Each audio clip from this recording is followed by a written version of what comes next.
Senator Ping Lacson, maganda umaga po sir at salamat sa panahon. Ted, magandang umaga. Kay DJ Chacha, magandang umaga rin. Saka sa mga sumusubaybay, magandang umaga rin. Salamat. Senator, ito pong cleansing na binabanggit po ninyo sa Blue Ribbon Committee, pwede ba namin maliwanagan po? Ano po ang punot dulo nito? Kasi nga yung isang staff member, at kumpirmadong staff member talaga yun yung nabanggit sa House hearing, yung Beng Ramos, talagang staff siya dun sa Blue Ribbon. So iniisip ko lang, baka hindi naman lang isa yung Beng Ramos doon. So minabuti kong mag-request sa PNP. Sumulat ako kahapon kay General Nartates para itulungan kami magsagawa ng tinatawag na RCBI, record check, saka yung background investigation ng lahat ng mga empleyado ng Blue Ribbon. Para magkaroon lang kami ng idea kasi ngayon lang ako papasok na bilang chairman sa Blue Ribbon, inam na yung hindi naman ito ipagpapauna kundi simultaneous doon sa tinatawag na pagtatrabaho. Magsagawa na rin kami ng internal cleansing. Okay, pero ngayon po wala pa kayong informasyon talaga dito po sa sinasabi. Ito ho yung Beng Ramos na Divina Gracia Ramos. Ano po? Correct. Opo. So wala pa kayong anuman pong informasyon kung ito bang si Divina Gracia Ramos ay may kaugnayan kay Senator Jinggoy o sa kanyang staff din sa kanyang office? Wala pa pong ganong informasyon? Inamin naman ni Senator Jinggoy yun sa kanyang press conference na dating girlfriend ng kanyang dating staff o kanyang staff. Yun ang connection so far. At parang i-confirm pa namin na detail yata sa opisina niya rin ito nung araw. Hindi ko alam yung period, pero parang 3 taon yata nakadetail din sa office niya itong si Beng Ramos. Opo. Pero yung Beng Ramos na yon, as we speak, hindi na siya connected sa Blue Ribbon o nandiyan pa rin po? Tinransfer. Hiniling ko doon kay Attorney Kimbo at saka sa Secretary General na i-transfer na muna. Kasi ang pinaka-holding group ng Senado, yung motor pool section. So nandun na siya ngayon, wala na siya sa Blue Ribbon. Pero Ted, kasi ganito, napag-alaman ko rin na nag-undergo pala ng chemotherapy ito. So medyo maselan. Kaya hanggat maaari, yun lang Ted, nag-express lang ng konting concern on the humanitarian side. Opo, we would like to exercise compassion in this case. We understand that, Senator. Correct. Okay, Yeah. sige. So anyway, Senator, itong cleansing ng Blue Ribbon, more or less hanggang kailan po ito? Kasi I'm sure alam po ninyo itong urgency po ng dapat yung imbestigahan.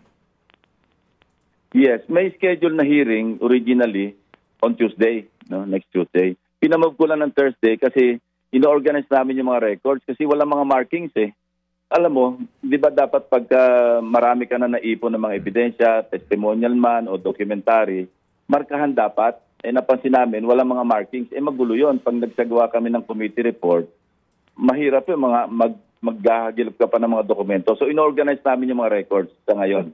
Kaya humingi ako ng 2 araw na parang extension at saka mabuti yung Thursday, hanggang gabi kami doon, abutin, okay lang. Hindi tulad pagka Tuesday, may session, mapuputol yun bago mag-alas 3 Oh, okay. Opo. Sige po, kasi nga yung pong binabanggit nyo, na everything po na maisusumite, lalagyan po ng markings bilang bahagi po ng either ebidensya o naman pong materyales. Ito pong affidavit ng mga diskaya, ito, namarkahan ho ba ito at ito ho ba, ito ba inyo na ho nabasa ng kabuuan, Senator? Hindi, kasi sa ngayon nga, ang ulat sa akin ng mga staff, walang mga marking. So, they're now in the process of doing those things, yung marking ng mga documentary evidence. Can you comment now dito po sa laman nitong Diskaya couple affidavit? Hindi ko nabasa. Ang alam ko lang kung ano yung lumabas doon sa kanilang, sa mga video clips na kung saan may mga pinangalanan mga congressmen.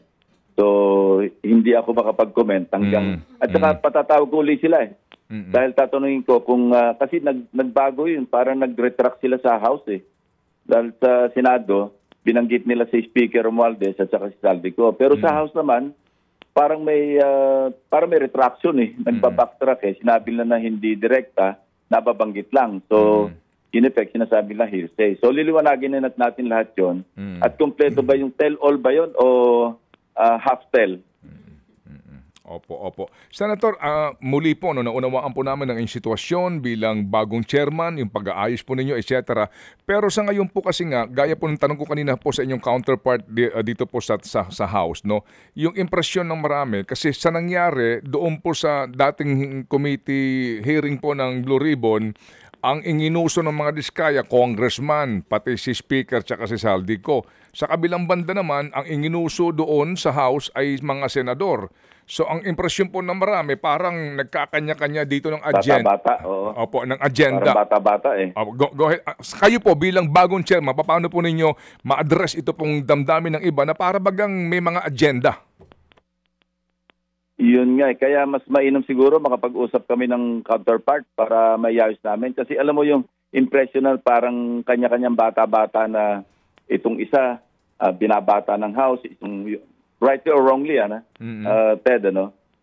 At saka hindi magandang pangitain na parang nagtatagisan o nag-aaway na yung House at saka yung Senate. Mas mainam siguro mag-usap kami ni Congressman Teddy Ridon para ma-sort out namin ito, para maayos ang takbo ng aming sarili-sariling pag-iimbestiga.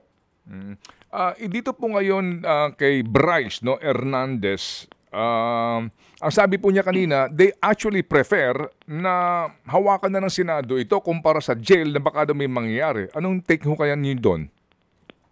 I-clear ko ito kay Senate President Soto kasi ang aking nauna rekomendasyon at kinausap ko na rin itong minority leader, si Senator Cayetano, pati si Senator Marcoleta, kasi nga medyo magulo na sa floor nung nag-suspend kami. Sabi ko, okay ba sa inyo na halimbawa, kasi nasa legal, alam mo Ted, niliwanag ko nga kami yung may legal custody. Yung physical custody, hindi naman importante yun Ang importante yung may legal custody, kami yung may matwid. Kung hihiramin man ng House, magpapaalam sila sa amin, hindi sa custodial center o kung saan man yung may place ng detention. At kung kami naman, anytime na pwede naming ipatawag at kailangan namin, kukunin lang namin yun pa-escort lang namin sa aming OSAA. So walang masyadong, parang much ado over nothing. I'm sorry, to say this. Yung pinagtalunan namin pagkahaba-haba sa floor, parang hindi naman talaga yun ang major issue. Kasi nasa amin ang legal custody. So walang problema. Ngayon, ang nauna ko rekomendasyon, as I was saying earlier, sa Thursday, ito i-clear ko kay Tito Sen, kasi siya naman yung nag-decide, silang dalawa na yung majority leader, na i-transfer na lang sa Pasay City Jail dahil nga mas malapit sa Senado. Okay. Ang aking rekomendasyon na una, pagkatapos ng hearing, pag nandun si Bryce Hernandez, hindi ko na papaalis yan sa Senate, doon na siya ididipine. At kung mauna naman yung House, halimbawang kailangan nila, may hearing sila ng Monday or Tuesday. Ganun din, pa-escorta namin sa OSAA, pero pagbalik, diretso na sa Senate detention. Para para lang merong control yung OSAA. Although, even sa Pasay City Jail o sa PNP Custodial, meron namang OSAA doon Kasi yung sinasabi ng minority, sina Senator Jinggoy, na baka raw ma-impluensya ng kung sino, para maiwasan na rin yung ganong pag-aagam-agam. Opo. Sa ngayon ho ba sa Pasay City Jail, may tao ang Senate doon to make sure na walang masamang mangyayari sa dito ho kay Hernandez? Meron. Maski sa custodial pati yung ng bisita. Of course, yung lawyer, right niya yun Opo. Anytime pwede siya makipagpulong. Pero kung sino-sino pupunta doon, may listahan lang o kaya i-clear muna ng OSAA kung papayagan bang dumalaw. Opo. Pero mas makakatipid rin yata sa tao kung sa Senado na mismo itong si Hernandez, no? Agree ako dyan, Ted. Kaya nga, yun ang nauna kong proposition sana payag na rin sana sina Senator Alan na sa ganong kondisyon na pagkatapos ng hearing sa Thursday, hindi ko na paalisin sa Senado. Pero, of course, I had to clear that. Hindi pa kami nagkausap ni Senate President Soto tungkol dyan. Okay, sige po. May tanong na po si Chacha. Go, Cha, please. Yes po. Senator Ping, medyo curious lang po ako. Yung sabi nyo kasi, gusto nyo sana pagbalik ni Bryce dito na lang sa Senado. Pero kung papayag pa yung minority or sina Senator Alan Peter Cayetano, so may possibility na hindi po sila pumayag? Bakit po kaya? Anong rason? Hindi. Wala na. Kung hindi sila papayag, yun ang gusto nila eh. Ba't hindi sila papayag? Okay, oo. Ang Kung una nga sakali nila lang. hiling, bakit daw dinala sa custodial? Pasay, Kaya nga oo. kinlarify ko, yung physical custody is of no moment. Kasi ang mas importante, sino ba yung may legal custody? Which is Senate. Opo. Halimbawa, sabi ng LTO, kailangan nila isumon si Bryce Hernandez dahil doon sa fake na driver's license. Magpapaalam muna sila sa Senate kasi Oo. kami may legal custody. Opo. Ganon din ng House. Kung kailangan nila, magpapaalam sila sa amin. Opo. Senator Ping, sa paparating na investigasyon po sa Webes, sinasabi nyo kanina, yung po kasing mga ibang contractors dito sa napansin ko, this past investigations, even sa Kamara man yan or dito sa Senado, hindi nabibigyan ng chance yung ibang contractor na makapagkwento. Mabibigyan na po kaya ng pagkakataon itong ibang mga contractors Yes. natin? Actually, lilimit namin kasi ang naging kalakaran, pasantabi lang doon sa amin, hindi ko pinupulaan. Ano? Pag pinatawag mo lahat yung 15 top contractors na nabanggit ng Pangulo, medyo unwieldy magulo Tapos meron ka pang mga DPWH officials, meron ka pang DBM, meron ka pang napakarami, hindi talaga kung saan napatuon yung medyo sensational, doon na napapatuon at nakatanga lang yung iba sayang yung oras din nila, may mga trabaho sila sa opisina. So ang gagawin namin, inaayos din namin yung listahan ng mga imbitahan sa Webes kung sino lang yun talagang may mayaambag as resource persons. Nung iba naman na tingin natin, hindi naman sila mas importante. Sa mga susunod na lang sigurong pagdinig para hindi sinasayang din yung kanilang oras. Oo. Kayo po, Senator Ping, kung kayo mismo tatanungin, sino sa mga contractors ang gusto nyo munang unang isalang bukod sa mga diskaya?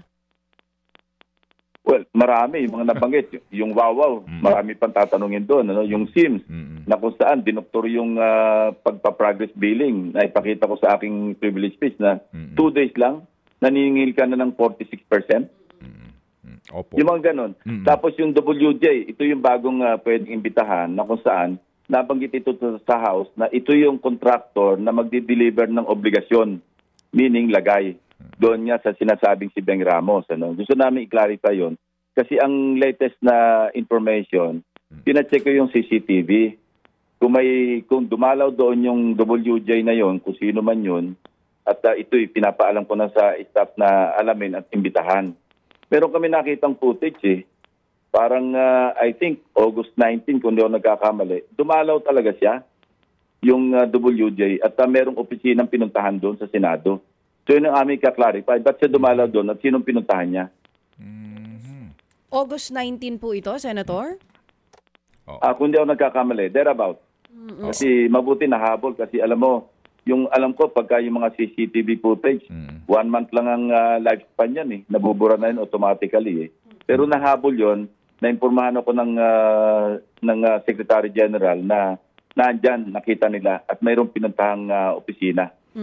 Yun ang kailangang maliwanagan. Kasi, alam mo, yung kasabihan na the plot thickens, ito yung inaalam natin Tapos may sinasabi si Bryce Hernandez na 355 million pesos na binagsak di umano.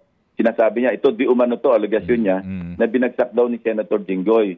So, chinecheck na namin doon sa GAA kung totoo bang mayroong insertion na nangyari sa Senado na 355 million at sino yung nag-insert para mas maliwanag, para mas kumpleto.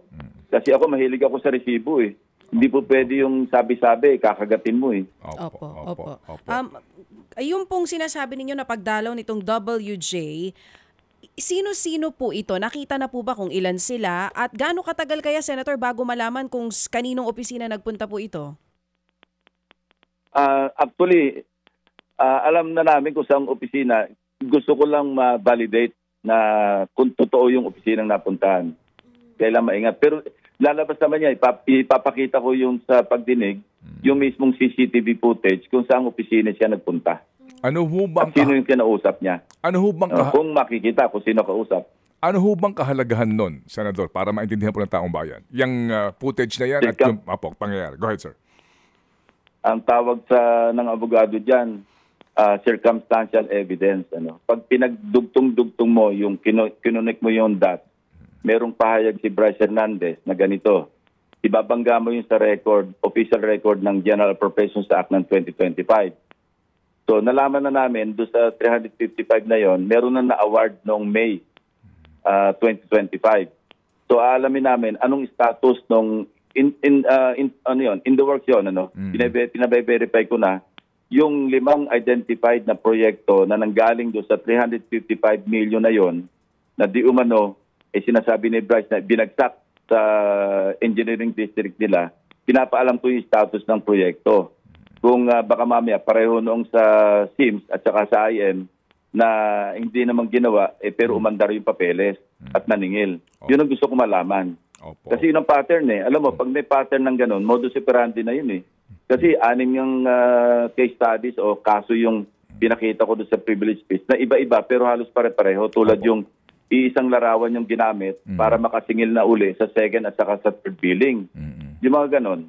Opo. Yun hubang 600 million daw po naman na ibinaksak din, ginamit din po, ito, ginamit ang pangalan po ni Senator Villanueva dito.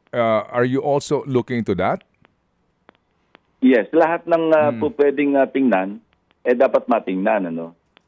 Pasensya na rin sa mga kasama ko kasi kung magtatago tayo, meron tayong pagtatakpan, mawawala ng saysay lahat yung inquiry. Alam mo tayo, ang inquiry namin, in aid of legislation, so mabuti na rin, mabuti na nga, medyo nakipag-ugnayan na ako kahapon kay Mayor Magalong, pati kay Secretary Vince Dizon.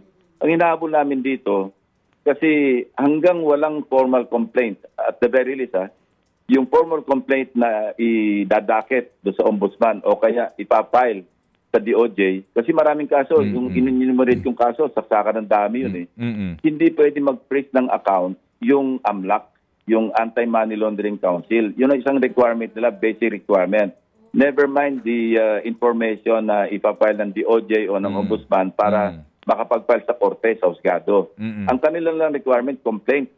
So, ngayong araw, nag-usap kami ni Secretary Vince Dizon, binigyan ko na sila ng USB nung aking mga, kasi kumpleto yung sa amin eh. Opo. Puro dokumento yun, hundreds of pages of documents na kung saan maliwanag na dinaya yung gobyerno. So, right off, pwede na agad yung malversation through falsification of public documents. So papasok na sila doon. At saka yung concealing or use of fictitious name, pagpasok sa casino, swak na rin yon. Tapos yung 6713, swak na rin yon kasi related, alam mo, code of conduct yun. Pumasok ka sa casino, government official ka. May violation pa ng yung PD 1869, yung bawal pumasok sa casino. Napakaraming kaso, Ted. Pati yung LTO na nga eh. Meron ding batas dyan na kung saan gumamit yan ng alias paggamit ng lisensya. Meron ding sumasaklaw na penalty dyan. Opo. Yung nga po, klaro po, yung nailatag, kumbaga spoon feeding na ho yung paglalatag ng mga kaso eh. Pero ito lang po, para hindi... Nandun na kahapon kasi, nagkataon din, nandun yung acting ombudsman, ano? Si Ombudsman Dante Vargas. Binigyan ko na rin siya ng kopya ng USB. At ang sabi niya, sige, bukas na bukas din, idadakit ko na ito. Sabi ko, kung pwede po, Justice, sabi ko, kung halimbawang naidakit yun na, kung pwedeng gumana kaagad kayo ng sulat o request sa AMLC para makapag-umandar na yung proseso. Kasi mahalaga yung mapres yung account eh. Alam mo sa Amerika, Ted, pag ganyan, nilulumpo yung sinasakdal kasi hindi magamit yung resources. Ang tawag namin dyan sa military operations o police operations, resource denial. Kasi kung gagamitin mo yung bilyong pisong kinita mo para i-defend yung sarili mo sa korte, medyo tagilid yung gobyerno. Kaya mas mainam na ito yung ma-weaponize yung gobyerno para lumpuhin mo na, para hindi na makagamit ng, alam mo na, yung gusto kong sabihin, kung marami kang resources, marami kang pwedeng gawin eh. Opo, yung nga po. Yung nga di po napapansin po ng iba, mawalang galang lang po no, sa executive, yung kabagalan, pati ho dito sa ombudsman, ng pagkilos para habulin. No? Siguro inyo nga nakita yung bulto-bultong pera, di ba, doon sa billiard table, no? Oo, na klarong-klaro po na may hawak sila ng ganong kalaki pong cash. Senator, meron din po mga nagtataka ngayon. Nabanggit niyo po si Mayor Rene Maglangke, di ba? Opo, mayor pa rin siya. Yes. Mayor pa rin siya ngayon. Pero hanggang ngayon daw walang suspension o preventive suspension order either from the ILG, Office of the President o Ombudsman, considering po na siya ay local official. Yes, at the very least, meron siyang magiging kaso, administratibo man o criminal, doon sa code of conduct kasi nasa government ka, tapos kontratista ka, mag-divest ka.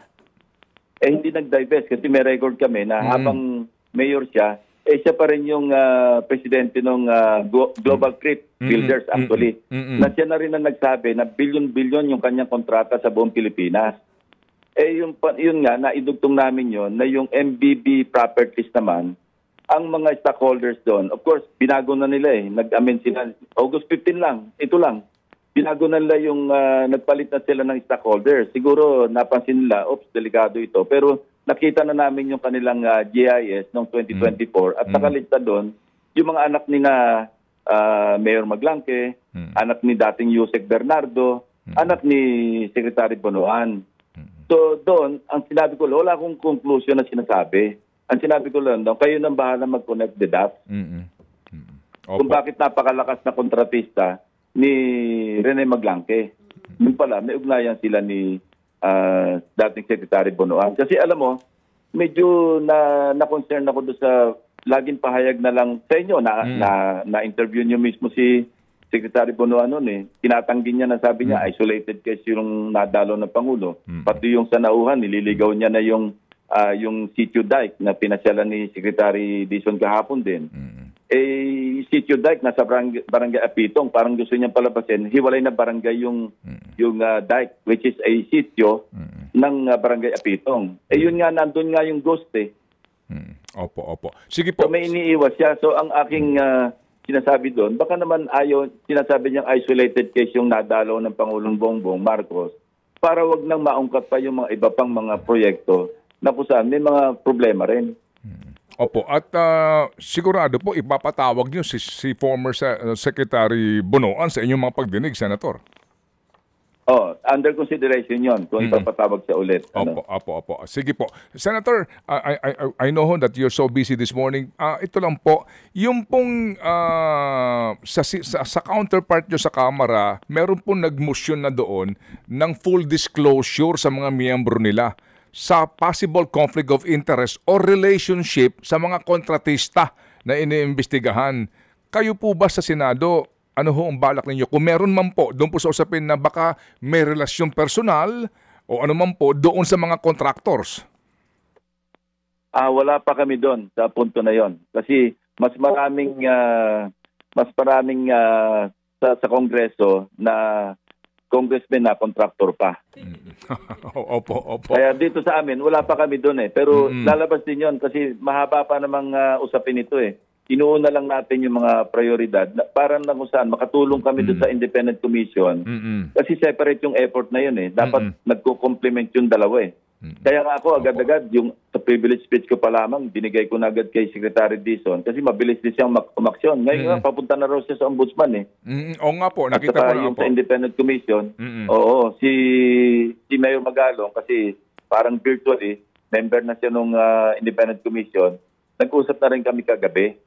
At sabi ko, ipakuha niya na yung USB para may pagsimula na rin sila. Kasi maliwanag na ebidensya, sabi ko open and shut case na itong mga hawak namin. Kasi puro official documents Opo. Klaro nga po. O sige po, so Senator Ping, salamat sa inyo pong panahon at muli ho kaming tatawag para makapagpaliwanag po kayo sa mga nangyayari po ngayon dyan sa Senado, particularly po in your committee. Salamat po, Senador. Thank you very much. Opo, salamat na marami. Thank you. Senator Panfilo Ping Lacson. True FM. Mga kapatid, brothers and sisters, saan ka pa? Dito na tayo sa totoo. Dito na tayo sa True FM. Mga kapatid, mag-subscribe and follow po kayo sa social media accounts ng True Network PH. Yan po kami. Hanapin nyo lang True Network PH, Facebook, Instagram, YouTube, TikTok, and podcast. Mapa Apple or Spotify man yan, mahahanap nyo kami. Lahat ng mga napapanood at napapakinggan nyo po sa programa, nasa social media accounts namin yan. So, paano mga kapatid? See you sa social media!